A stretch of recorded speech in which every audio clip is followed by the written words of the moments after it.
भी फीके हो गए।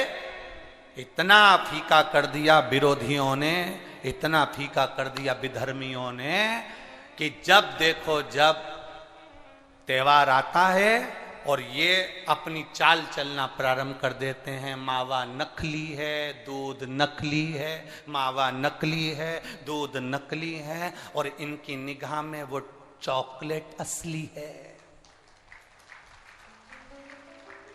घर के पकवान नकली, घर का भोजन नकली, भारत की भूमि पर बनने वाला पकवान गुलाब जामुन, इमरती, भजिया, पकोड़ा, खोपरा पाक, अपने घर में बनने वाला गुजिया, पपड़िया, सब नकली है। बस बाजार जाओ, रक्षाबंधन का त्योहार है, एक टॉफी भाई बहन को, बहन भाई को दे दे, और इसको त्योहार कहते हो। त्योहार वो होता है जो घर की माँ घर में मिठाई बनाए और बच्चों को खिलाए, उसको त्योहार कहते हैं।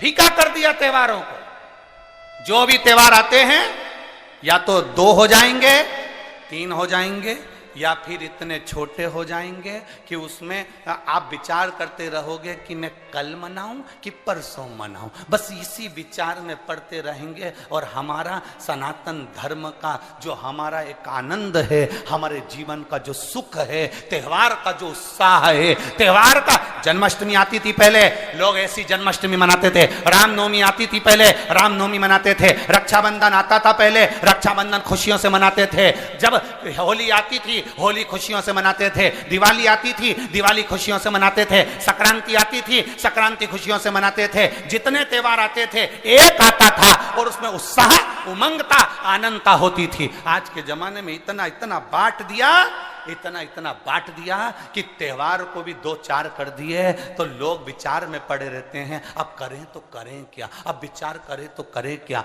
टॉफियों को इतना जरूरी बता दिया कि घर में मेरी माताओं के हाथ की बनी हुई गुलाब जामुन, खोपरा पाक, गुजिया और पपड़िया कोने में पड़ा रहता है, और वो टॉफी एक मूल हो जाती है, एक चॉकलेट मूल हो जाती है। और हम समझ नहीं पा रहे विधर्मियों को, हम सोच नहीं पा रहे कि हमारे सनातन धर्म पर कुठार प्रहार है ये, हमारे सनातन धर्म को नष्ट करने का प्रहार है ये।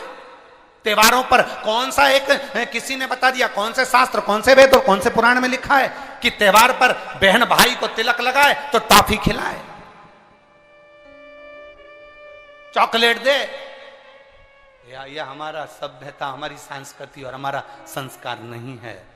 यहां तो ये नियम है, बहन भाई को जब राखी बांधे तो बांधने पर उसने अपनी माँ से जो मिठाई बनाई हो वो थाली में रखी हो, और बहन भाई को और भाई बहन को खिलाए तो माता पिता का आशीर्वाद उसके शरीर में पहुंच जाए, उसके जीवन में पहुंच जाए। हम किन ओर जा रहे हैं?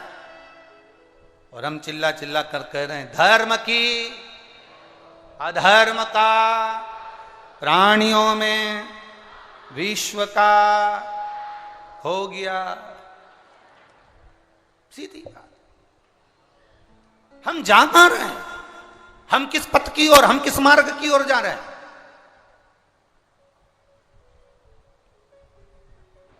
भ्रम में पड़ गया, विचारों में पड़ गया, हम भ्रमित हो रहे हैं, भ्रमित। एक ने कह दिया, सियोर वाला महाराज कहता है शंकर जी पे चढ़ा हुआ जल पीना चाहिए, सियोर वाले महाराज कहते हैं बेलपत्री चढ़ी हुई खाना चाहिए। फिर कहीं का आ गया जिसको सियोर वाले महाराज का विरोध करना था, उसने कह दिया ना जल पियो ना बेलपत्री खाओ, नहीं तो तुम्हारा जीवन ऐसा हो जाएगा।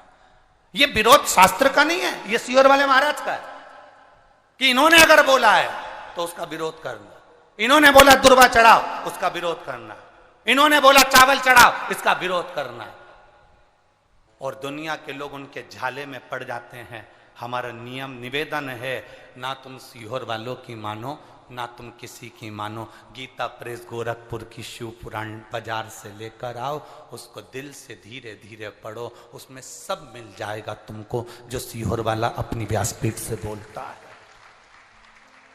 स्कंद पुराण लाओ, नर्मदा पुराण लाओ, लिंग पुराण लाओ, देवी भागवत लाओ, ब्रह्म विवर्त पुराण लाओ, सारी पुराणों को घर में लाकर रखिए और एक एक पुराण का धीरे धीरे अध्ययन करो कि सियोर वाला महाराज कहीं अलग जगह से तो नहीं बाच रहा। एक एक पुराण का अध्ययन करो, केवल फेसबुक, यूट्यूब और मोबाइल पर ज्ञान नहीं मिलता कि आप थोड़ी देर खोल के बैठकर आपने ज्ञान ले लिया, ये तो हमने पढ़ा था शास्त्र में ऐसा। शास्त्र को पढ़िए, वेद को पढ़िए, अपने पुराणों को पढ़िए, उसका अध्ययन करिए कि बेलपत्री का चरित्र कहां वर्णन करा।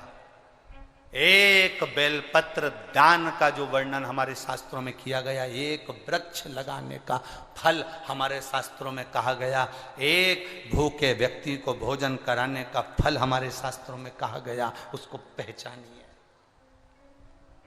एक नवयुवक लड़का अपने पिता के सिंहासन पर बैठ गया,